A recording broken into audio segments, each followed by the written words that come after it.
Hello everyone, this is Ankit Tripathi and you are watching Discuss Physics.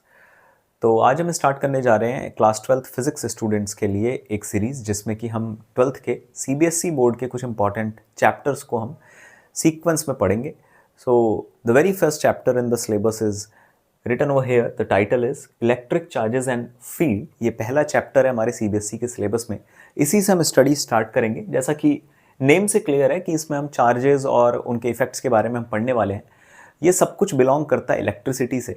तो हालांकि वो topic नहीं है इस चैप्टर का, लेकिन फिर भी हम यहाँ पर एक तरीके से सबसे पहले इलेक्ट्रिसिटी होती क्या है इसके बारे में थोड़ा बहुत डिस्कशन बड़ा ज़रूरी है, सो दैट आगे आप चीज़ों को कनेक्ट कर सकें। तो पहला टॉपिक जो इसके अंदर हम पढ़ने वाले हैं, it is electricity. Electricity. Now what is electricity? Let us discuss. Electricity में और क्या क्या चीज़ें होती, कहाँ से टर्म आया है, इसका ओरिजिन क्या है, इसके बारे में जानना बड़ा ज़रूरी है। तो अगर आप इसकी हिस्ट्री के बारे में जाएंगे तो लेके चलते हैं आपको 600 बीसी में, बिफोर क्राइस्ट। अगर आप 600 जाएंगे तो आपको वहाँ पर एक बड़ा ही जाना पहचाना सा फिलोसफिक नेम एक देखने को मिलेगा, वो है थेल्स। साइंटिस्ट कह लीजिए, मैथमेटिशियन कह लीजिए, फिलोसफर कह लीजिए, बड़ा ही फेमस नाम है थेल्स। इन्होंने एक बड़े यूनिक से सब्सटेंस की बहुत डीप स्टडी करी और उस यूनिक सब्सटेंस का नाम था एम्बर। अब एम्बर क्या होता है, इसके बारे में क्या क्या उन्होंने पता करा, क्या क्या इसके बारे में एनालिसिस हुई, ये थोड़ा सा समझते हैं। एम्बर बेसिकली होता क्या है कि जो हमारे पाइन ट्रीज यानी कि जैसे चीड़ या देवदार के जो पेड़ होते हैं, इनसे जो रेजिन्स निकलता है वो हज़ारों सालों में फॉसिलाइज होकर एक जेमस्टोन का रूप ले लेता है, यानी एक चमकदार सा पत्थर बन जाता है। हल्का सा सैफरन कलर का ये होता है और इसका यूज़ जनरली ऑर्नामेंट्स और ज्वेलरीज को बनाने में किया जाता है। तो इस पत्थर की एक बड़ी ख़ास बात होती है, थेल्स ने ऑब्जर्व किया था कि जब भी कभी इस पत्थर को हम वूल यानी गर्म कपड़ों या ऊनी कपड़ों के साथ जब रब करते हैं तो रबिंग की प्रोसेस के बाद इसके अंदर एक बड़ा ही यूनिक फीचर जन्म ले लेता है, जिससे कि ये हल्के ऑब्जेक्ट्स को, जैसे कि हल्के ऑब्जेक्ट्स क्या हो सकते हैं, हल्के ऑब्जेक्ट्स में जैसे पीस ऑफ पेपर हो गया या फिर किसी छोटे मोटे पक्षी के पंख हो गए जो बहुत ही हल्के होते हैं, उनको अपनी तरफ अट्रैक्ट करने का एक अजीब सा फीचर इसके अंदर आ जाता है। तो लाइट ऑब्जेक्ट्स को अट्रैक्ट करने की जो एबिलिटी ये गेन करता है, ये एक बड़ा ही डिस्कशन का उस समय मैटर था कि ये ऐसा क्यों हो रहा है। तो अब इसमें यूनिक बात क्या है कि जो ये एम्बर नाम का सब्सटेंस था ना, इसको ग्रीक लैंग्वेज में इसको ही एक नाम से जाना जाता था। नाम आप सुनकर थोड़ा सा आश्चर्य करेंगे, इसको हम बोलते थे इलेक्ट्रॉन। जी हाँ, प्रोनाउंसिएशन थोड़ा सा वहाँ डिफरेंट होता है। देखिए यहाँ पर मैंने के यूज़ किया है, सी का इस्तेमाल नहीं करा है। वैसे इसका रियल प्रोनाउंसिएशन जो ग्रीक में होता है वो इलेक्ट्रॉन होता है। तो ये एम्बर के लिए स्पेसिफिकली वहाँ पर यूज़ किया जाने वाला वर्ड था, ठीक है। एम्बर मतलब इलेक्ट्रॉन। तो एम्बर में ये एबिलिटी सबसे पहले देखी गई। उसके बाद फिर ओवर द ईयर्स बहुत सारे ऐसे सब्सटेंसेस आए जो कि ऐसे ऐसे फिनोमेना शो करते थे, है ना। ग्लास के, प्लास्टिक के मटेरियल्स, मॉडर्न में प्लास्टिक भी बन गई, फिर ग्लास के मटेरियल्स हो गए, है ना। कई सारे मेटल्स हो गए, ऊनी कई सारे कपड़े हो गए, कैट और बिल्ली के, जानवरों के जो हल्के फर होते हैं, उनमें भी ये एबिलिटीज़ देखी गई कि जब भी हम रबिंग की प्रोसेस करते हैं तो हल्के हल्के पीसेस को अट्रैक्ट करने की जो एबिलिटी वो गेन कर ले रहे सब्सटेंसेस, ये एक बड़ा यूनिक पैटर्न वो शो कर रहे थे। सबसे पहले एक जिसने शो किया था सब्सटेंस, उसका नाम एम्बर था। एम्बर को ग्रीक में इलेक्ट्रॉन कहा जाता था। उसके बाद क्या हुआ कि ये प्रोसेस थोड़ी सी आगे बढ़ी और ओवर द ईयर्स काफ़ी सारे ऐसे सब्सटेंसेस सामने आए जो एम्बर की ही तरह रबिंग करने पर बहुत हल्के हल्के सब्सटेंसेस को अपनी तरफ अट्रैक्ट कर ले रहे थे। इसके बाद एक बहुत रिमार्केबल ईयर आता है, वो आता है लगभग 1600 एडी के आसपास। ये वो साल था जिसमें ब्रिटिशर्स ने, यानी कि अगर मैं स्पेसिफिक नेम वाइज बताऊं तो जो क्वीन एलिजाबेथ थी वन, उनके जो पर्सनल डॉक्टर थे बाय नेम अगर मैं आपको बताऊं, विलियम गिलबर्ट नाम आता है, बहुत ही फेमस नाम, विलियम गिलबर्ट। इन्होंने क्या करा था बेटा, इन्होंने एम्बर के ही जैसे यानी उस इलेक्ट्रॉन के ही जैसे बहुत सारे सब्सटेंसेस को लिस्ट किया और उनके पूरे ग्रुप को उन्होंने नाम दिया। जितने भी substances amber like behaviour show कर रहे थे उनके पूरे ग्रुप को उन्होंने नेम दिया इलेक्ट्रिका। ये उन्होंने एक शुरुआत कर दी। किस चीज की शुरुआत करी भैया? ग्रीक में एम्बर को इलेक्ट्रॉन कहा जाता था और इलेक्ट्रॉन को उन्होंने आगे यूज करा, उसी से एक टर्म बनाया इलेक्ट्रिका। यानी उस हर सब्सटेंस के लिए ये वर्ड यूज किया जाएगा जो एम्बर के जैसा बिहेवियर शो करते हैं, इलेक्ट्रिका। और एम्बर जो बिहेवियर शो कर रहा था उसके लिए यहीं से शुरुआत हुई एक टर्म की, इलेक्ट्रिसिटी। हालांकि कहीं ऑन रिकॉर्ड नहीं है ये, लेकिन ऐसा कहा जाता है कि ब्रिटिशर्स ने इलेक्ट्रिसिटी वर्ड एम्बर के इलेक्ट्रॉन से ही ओरिजिनेट किया है। ठीक है, तो इलेक्ट्रिका से लोगों ने फिर आगे चल करके एम्बर लाइक बिहेवियर को इलेक्ट्रिसिटी बोल दिया और सब्सटेंसेस को इलेक्ट्रिका एक ग्रुप था उसका एक पार्ट बोल दिया। तो यहां से आपका इलेक्ट्रिसिटी वर्ड का ओरिजिन होता है। यानी इलेक्ट्रिसिटी का मतलब क्या है? इलेक्ट्रिसिटी एक एबिलिटी है, किसी तरीके की एक एनर्जी से इसका रिलेशन लिया जा सकता है, जिसमें कि ऑब्जेक्ट्स रब करने के बाद हल्के हल्के ऑब्जेक्ट्स को अपनी तरफ अट्रैक्ट करने लगते हैं। ये जो एबिलिटी है इसी को इलेक्ट्रिसिटी कहा जाता है। जो सब्सटेंसेस ऐसा शो करते हैं उनको एक ग्रुप का पार्ट माना जाता है, उस ग्रुप का नाम क्या है? इलेक्ट्रिका। तो इलेक्ट्रिका के अंदर बहुत सारी चीज़ें थी। ठीक है, तो यहाँ पर आकर के हमारा वर्ड का ओरिजिन मिलता है इलेक्ट्रिसिटी। अब जरा इलेक्ट्रिसिटी की डेफिनेशन के बारे में अगर हम देखें प्रॉपर, अगर हम इसको डिफाइन करना चाहेंगे तो हिस्टोरिकल बैकग्राउंड के बारे में बात हो गई। तो इलेक्ट्रिसिटी एक्चुअल में क्या है? एक तरीके का फिनोमेना कह लीजिए। ठीक है, फिनोमेना कह लीजिए जिसमें कि हम इलेक्ट्रिकल बिहेवियर, फिनोमेना इन विच इलेक्ट्रिकल बिहेवियर, ठीक है, इज शोन। एक ऐसा फिनोमेना जिसमें कि इलेक्ट्रिकल बिहेवियर शो किया जाता है। अब इलेक्ट्रिकल बिहेवियर का मतलब मैंने बता दिया, इसमें जो मैंने टर्म यूज किया है इलेक्ट्रिकल बिहेवियर, उसका मतलब मैं ऑलरेडी बता चुका हूं। इलेक्ट्रिकल बिहेवियर का मतलब क्या हो गया कि रब करने के बाद वो ऑब्जेक्ट्स अगर किसी चीज को अट्रैक्ट करने लग रहे हैं तो उसको हम इलेक्ट्रिकल बिहेवियर बोलेंगे। तो ये अट्रैक्शन की प्रॉपर्टी ग्रेविटी से हटकर है, थोड़ी अलग है, एक यूनिक प्रॉपर्टी है। कुछ ही सब्सटेंसेस ऐसा शो कर पा रहे हैं और कुछ नहीं कर रहे हैं, उसके कारणों को अभी हमने नहीं इलैबोरेट किया हुआ है। तो इसको हम जनरली क्या बोलते हैं? इलेक्ट्रिसिटी बोलते हैं। कुछ लोग इसको एक ब्रांच ऑफ फिजिक्स भी कहते हैं कि एक ब्रांच ऑफ फिजिक्स भी है जिसमें कि हम इलेक्ट्रिकल बिहेवियर की स्टडी करते हैं। और कुछ इसे एक फॉर्म ऑफ एनर्जी भी मानते हैं, फॉर्म ऑफ एनर्जी भी कहते हैं कुछ लोग इसे। तो आपके ऊपर है, आप इसमें से क्या सटीक समझते हैं। वैसे ये मोर ओवर समझा तो यही जाना चाहिए कि ये एक तरीके का बिहेवियर, इलेक्ट्रिकल बिहेवियर यानी एक तरीके की प्रॉपर्टी है जो शो करी जा रही है कुछ ऑब्जेक्ट्स के जरिए।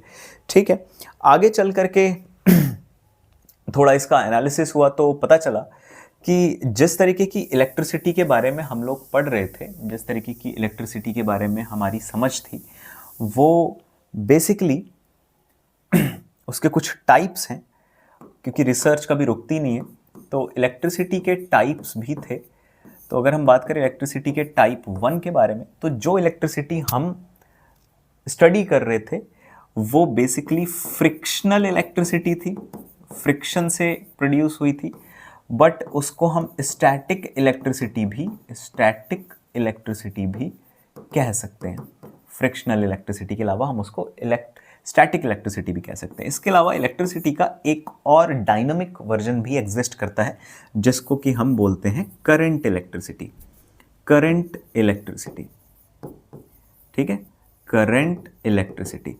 तो बेसिकली जो हमारे चैप्टर का टाइटल है इलेक्ट्रिक चार्जेस एंड फील्ड, ये बिलोंग करता है स्टैटिक इलेक्ट्रिसिटी से। तो करंट इलेक्ट्रिसिटी के बारे में अभी हम नहीं पढ़ेंगे, अभी हमारा फोकस पूरी तरीके से स्टैटिक इलेक्ट्रिसिटी के ऊपर रहेगा। थोड़ी बहुत बातें और जानते हैं इसके बारे में, ठीक है। इससे अब थोड़ा आगे बढ़ते हैं। तो जब विलियम गिलबर्ट ने ऐसे सब्सटेंसेस की बात रखी कि जो कि इस तरीके का बिहेवियर शो करते हैं, तो फिर बात आगे चली कि इसको और भी क्या आगे हम एनालाइज कर सकते हैं और भी इसमें क्या क्या चीज़ें हो सकती हैं। तो एक फ्रेंच साइंटिस्ट का इसमें नाम आता है, नाम था उनका चार्ल्स डूफे। इन्होंने कुछ एक्सपेरिमेंट्स करे और उस एक्सपेरिमेंट्स पे बड़े सिंपल से वो एक्सपेरिमेंट थे, उसके आधार पर उन्होंने 2-3 बातें इसमें इलेक्ट्रिसिटी में और ऐड ऑन करी। ठीक है, अब तक ये पता चल चुका था कि इलेक्ट्रिसिटी होती है, इलेक्ट्रिसिटी एम्बर जैसे सब्सटेंसेस से पहली बार ऑब्जर्व होकर आगे को एनालाइज हो रही है, और ये 2 तरीके की होती है, स्टैटिक इलेक्ट्रिसिटी और डायनामिक इलेक्ट्रिसिटी। ये हम खैर मॉडर्न कॉन्सेप्ट के आधार पर बता रहे हैं, लेकिन उस समय इसमें और भी बातें ऐड ऑन जो की गई, वो चार्ल्स डूफे ने इसमें सबसे इंपॉर्टेंट रिमार्केबल एक बात यूज़ करी। उन्होंने क्या करा था, एक एक्सपेरिमेंट, एक्चुअली वो 3 एक्सपेरिमेंट थे, मगर हम उनको अलग अलग करके इसलिए पढ़ रहे हैं, मिलकर के जो उनका आउटपुट बनेगा वो एक ही बनेगा। पहला एक्सपेरिमेंट जो उन्होंने किया उसके आधार पर कुछ बात रखी। उन्होंने क्या करा, एक ग्लास रॉड ली और इस ग्लास रॉड को इन्होंने रब किया सिल्क के साथ, सिल्क के कपड़े से ग्लास की रॉड को उन्होंने रब किया। तो ऐसी उन्होंने 2 ग्लासेस ली, तो उन्होंने क्या देखा, इसका आउटपुट उन्होंने ये देखा कि ग्लास की एक रॉड को सिल्क से जब रब किया गया, ग्लास की दूसरी रॉड को जब सिल्क से रब किया गया, तो ग्लास की जो रॉड है वो दूसरे ग्लास के रॉड को रेपेल कर रही है ना, ग्लास की रॉड दूसरे ग्लास के रॉड को रेपेल कर रही है। ये एक बड़ा इंपॉर्टेंट ऑब्जर्वेशन उन्होंने लिया था। दूसरा ऑब्जर्वेशन जो उन्होंने लिया, वो लिया था उन्होंने प्लास्टिक रॉड को लेकर के। तो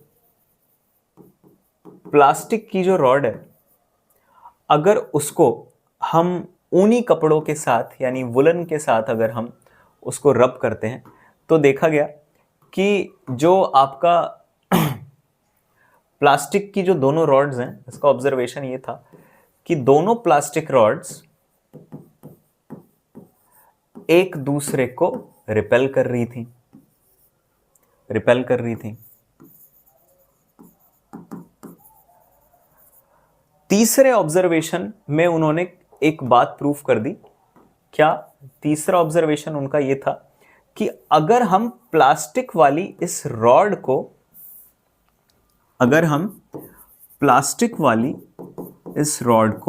ग्लास रॉड के साथ इंटरेक्ट होने का मौका देते हैं, तो इन दोनों के बीच में एक तरीके का अट्रैक्शन देखने को मिल रहा था। तो ग्लास वाली रॉड को रिपेल कर रही थी, प्लास्टिक वाली रॉड को रिपेल कर रही थी, लेकिन ग्लास वाली प्लास्टिक वाली को अट्रैक्ट कर रही थी। तो इससे पता चला कि एक्चुअल में स्टैटिक इलेक्ट्रिसिटी के अंदर भी 2 टाइप्स हैं। एक तो इलेक्ट्रिसिटी 2 तरह की है, स्टैटिक इलेक्ट्रिसिटी और डायनामिक फॉर्म है उसका करंट इलेक्ट्रिसिटी। और स्टैटिक इलेक्ट्रिसिटी के अंदर भी 2 तरह के बिहेवियर है। इलेक्ट्रिसिटी एक सिंगल बिहेवियर नहीं है, इलेक्ट्रिसिटी भी 2 तरह के बिहेवियर से बनी हुई है। तो चार्ल्स डूफे ने एक कॉन्सेप्ट दिया, वो कॉन्सेप्ट मैं यहाँ पर समराइज कर रहा हूँ। उनके हिसाब से अगर हम कहें तो जो इलेक्ट्रिसिटी ग्लास के ऊपर डेवलप हुई थी, ग्लास के ऊपर जो इलेक्ट्रिसिटी डेवलप हुई, उसको हम विट्रस इलेक्ट्रिसिटी बोल सकते हैं। इसमें वर्ड टर्म एक टर्म होता है जिसका मतलब लैटिन में ग्लास से लिया जाता है, तो वहां से शब्द आया है विट्रस इलेक्ट्रिसिटी। ठीक है। और जो प्लास्टिक के ऊपर आई, प्लास्टिक बेसिकली रिप्रेजेंट कर रहा था एम्बर लाइक सब्सटेंसेस को। तो जो प्लास्टिक के ऊपर इलेक्ट्रिसिटी आई थी, इसको हम रेजिनस इलेक्ट्रिसिटी बोल सकते हैं, क्योंकि एम्बर एक रेजिनस कंपाउंड था। तो वहां से हमने प्लास्टिक के ऊपर डेवलप हुई इलेक्ट्रिसिटी को रेजिनस इलेक्ट्रिसिटी और ग्लास के ऊपर डेवलप हुई को विट्रियस इलेक्ट्रिसिटी बोला। तो इलेक्ट्रिसिटी 2 टाइप्स की हो गई थी। फिर जब सब्सटेंसेस बढ़े और प्रैक्टिकल्स, नंबर ऑफ प्रैक्टिकल्स धीरे धीरे बढ़ते गए, तो बड़ा एक मिसलीडिंग कंसेप्ट पैदा हो गया कि हर चीज़ ग्लास की तो बनी नहीं हो सकती और हर चीज़ प्लास्टिक के एम्बर से, तो मतलब उसके रेजन से बनी हुई तो नहीं हो सकती। तो फिर ये मिसलीडिंग से साबित होने लग गए। तो फिर इस कॉन्सेप्ट को चार्ल्स डूफे के, हालांकि रिसर्च बहुत तगड़ी थी, एनालिसिस भी बहुत तगड़ा था और ये ऑब्जर्वेशन आज भी वैलिड है, मगर फिर भी हम इसको आगे कैरी फॉरवर्ड नहीं करते हैं। तो फिर इसके बाद हुआ क्या, अभी तक स्टैटिक इलेक्ट्रिसिटी में विट्रस इलेक्ट्रिसिटी और रेजनस इलेक्ट्रिसिटी नाम के दो टर्म फ्लोट कर रहे थे। फिर आगे चल करके लगभग 1750 के आसपास, टाइम मैं बता रहा हूँ 1750 के अराउंड, ठीक है, एक और बहुत ही इंपॉर्टेंट इसमें फैक्ट ऐड किया गया बेंजामिन फ्रैंकलिन के जरिए। ठीक है, इन्होंने क्या बताया, इन्होंने रिप्लेस कर दिया, इन्होंने कहा जो हम विट्रस इलेक्ट्रिसिटी जिसको हम बोल रहे हैं, इलेक्ट्रिसिटी हम बोल रहे हैं, वो ग्लास ओरिएंटेड सा फील होता है थोड़ा सा, तो इसको एक्चुअल में ग्लास तक सीमित नहीं रखा जा सकता है। इसके लिए और जनरल टर्म उन्होंने जो यूज़ करा वो करा पॉजिटिव इलेक्ट्रिसिटी। पॉजिटिव इलेक्ट्रिसिटी, ये एक इत्तेफाक की बात है कि उन्होंने ग्लास वाली इलेक्ट्रिसिटी को पॉजिटिव इलेक्ट्रिसिटी बोला, उनके मन की बात है, ठीक है, इसका कोई रीज़न नहीं है। और दूसरी चीज़ जो इसमें थी, दूसरी वाली जिसे कि हम रेजिनस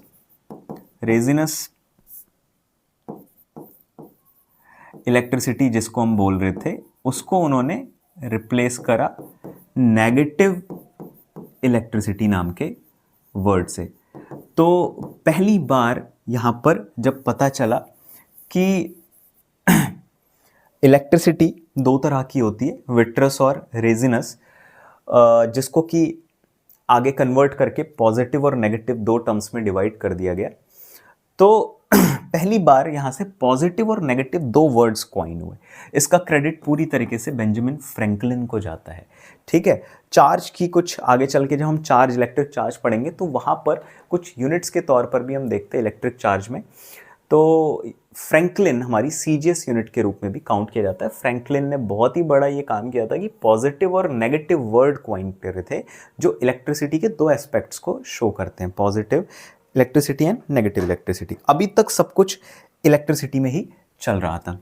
खैर आगे चलते हैं, अब इलेक्ट्रिसिटी के बारे में तो काफ़ी कुछ पढ़ लिया है, अब आते हैं इलेक्ट्रिक चार्ज। इलेक्ट्रिक चार्ज का कॉन्सेप्ट कहाँ से आया? तो धीरे धीरे अभी तक तो टर्म इलेक्ट्रिसिटी ही चल रहा था।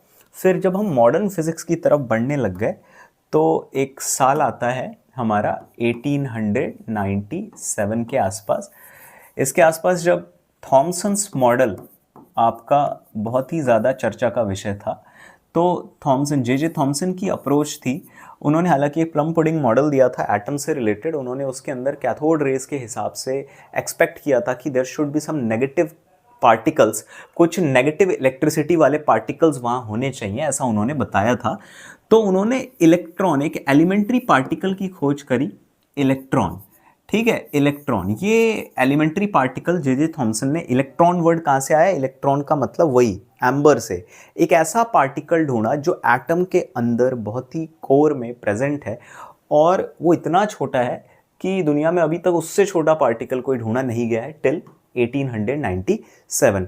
तो उसका जो बिहेवियर था वो भी इलेक्ट्रिसिटी को कैरी करता था। और कौन सी वाली इलेक्ट्रिसिटी को? जो एम्बर कैरी करता था, यानी कि जिसको बाद में बेंजामिन फ्रैंकलिन ने क्या बोला था? Negative type of electricity. तो इलेक्ट्रॉन नाम का पार्टिकल ढूंढा।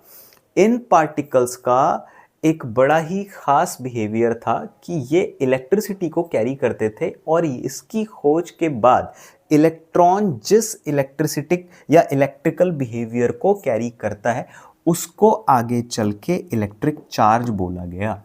यहाँ से चार्ज के बारे में टर्म आता है चार्ज, इलेक्ट्रिक चार्ज। तो इलेक्ट्रॉन के इलेक्ट्रिकल बिहेवियर को हम चार्ज बोलने लग गए। कैसा चार्ज? Negative charge. ठीक है, तो यहाँ से फिर चार्ज की शुरुआत हुई और इलेक्ट्रिसिटी से फिर हम ट्रांजिट कर जाते हैं चार्ज की तरफ। तो हर सब्सटेंस इलेक्ट्रिकल बिहेवियर शो करता है और जब सब्सटेंसेस को मैं समराइज कर रहा हूँ इस चीज़ को, हर सब्सटेंस इलेक्ट्रिकल बिहेवियर शो करता है। और जब हम बिल्कुल डीप इनटू द एनालिसिस जाते हैं तो हमको समझ आता है कि सारे सब्सटेंसेस एटम से बने और एटम्स के अंदर इलेक्ट्रॉन्स होते हैं और इलेक्ट्रॉन अपने साथ इलेक्ट्रिकल बिहेवियर कैरी करते हैं और जिस इलेक्ट्रिकल बिहेवियर को वो कैरी करते हैं उसी को इलेक्ट्रिक चार्ज बोला जाता है। फिर प्रोटॉन्स की डिस्कवरी हुई 1911 में, रदरफोर्ड ने अपना मॉडल दिया और उसमें प्रोटॉन्स की डिस्कवरी हुई, तो प्रोटॉन को भी एलिमेंट्री पार्टिकल्स बोला गया। तो अब हमारे पास दो पार्टिकल हो गए थे। रदरफोर्ड्स मॉडल से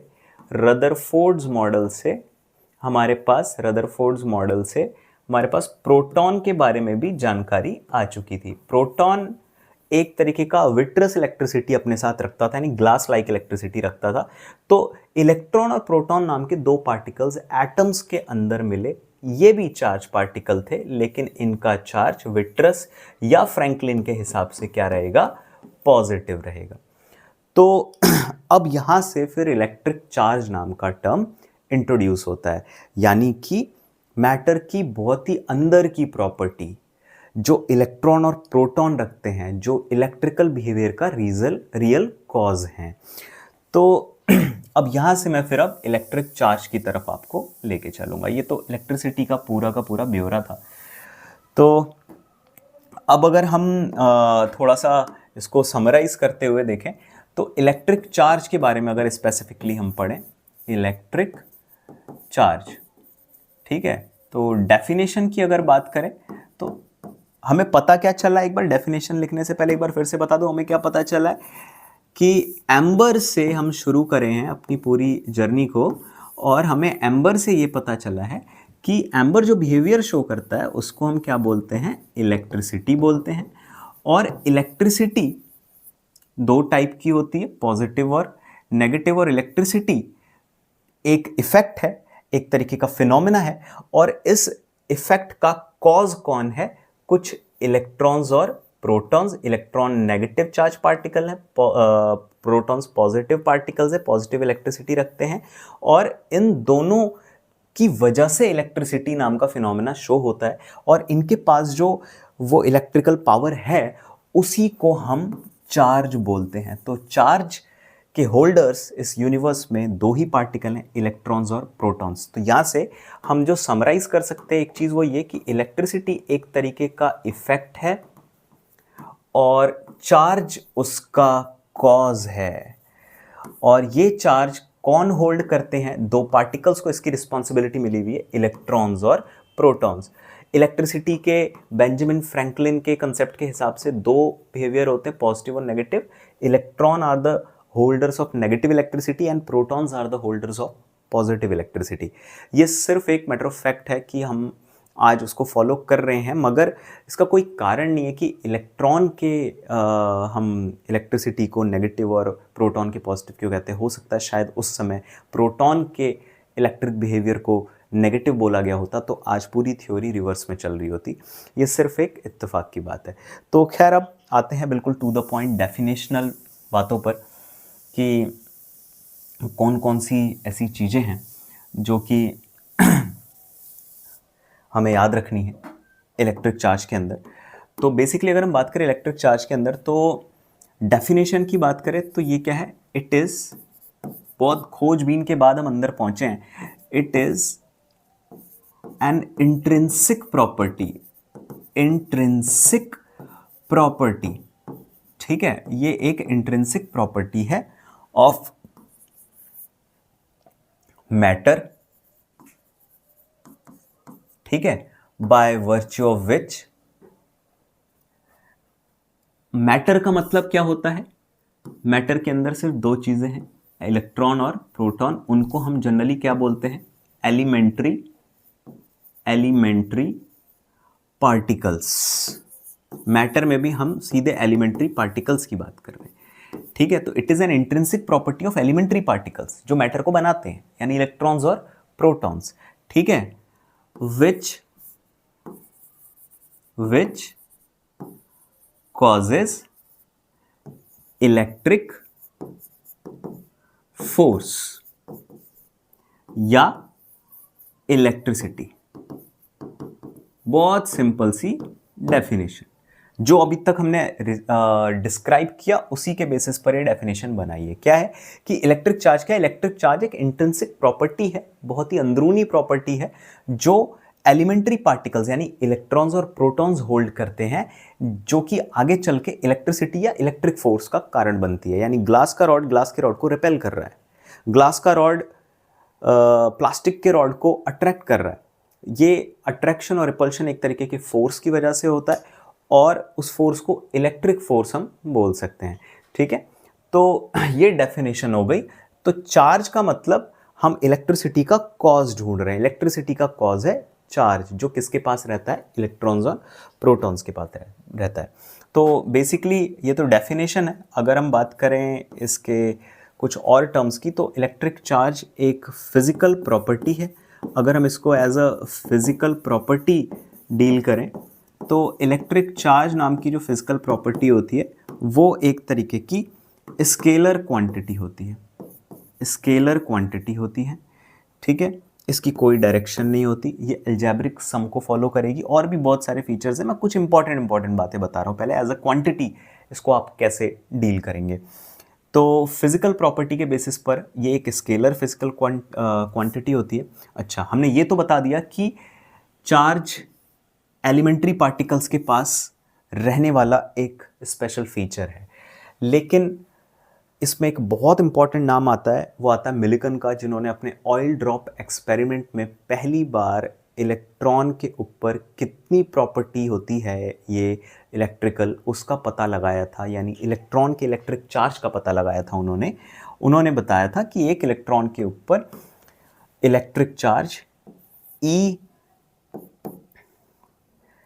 1.6 इंटू 10⁻⁻19 यूनिट्स का होता है। और इलेक्ट्रॉन की बिहेवियर को हम नेगेटिव बिहेवियर कहते हैं। प्रोटॉन के ऊपर भी इतना ही चार्ज होता है, 1.6 इंटू 10⁻⁻19 यूनिट्स का। और पॉजिटिव में एलिमेंट्री पार्टिकल्स इतनी इंटेंस बिहेवियर अपने साथ रखते हैं। ये न्यूमेरिक वैल्यू है, इस चार्ज की इंटेंसिटी को वो शो करता है। तो अब बात है यूनिट्स की। तो जो चार्ज की जो यूनिट्स होती हैं, चार्ज के पास बेसिकली अगर हम बात करें तो 2 यूनिट्स होती हैं। जो एसआई यूनिट है चार्ज की, वो तो सबको पता है, कूलम्स। कूलम्स में मेजर कराया जाता है। सीजीएस यूनिट की अगर हम बात करें तो बहुत ही इंपॉर्टेंट यहाँ पर हो जाता है सीजीएस यूनिट। चार्ज की जो सीजीएस यूनिट होती है वो होती है फ्रैंकलिन। फ्रैंकलिन या फिर इसे स्टैट कूलम भी कहते हैं, ESU। और कूलम्स और स्टैट कूलम में एक बड़ा इंपॉर्टेंट रिलेशन होता है। अगर हम उस रिलेशन की बात करें तो 1 coulomb is equals to 3 into 10⁻⁹ franklins या ESUs। ये ऐसा यूनिट और सीजीएस यूनिट के बीच का एक रिलेशन है।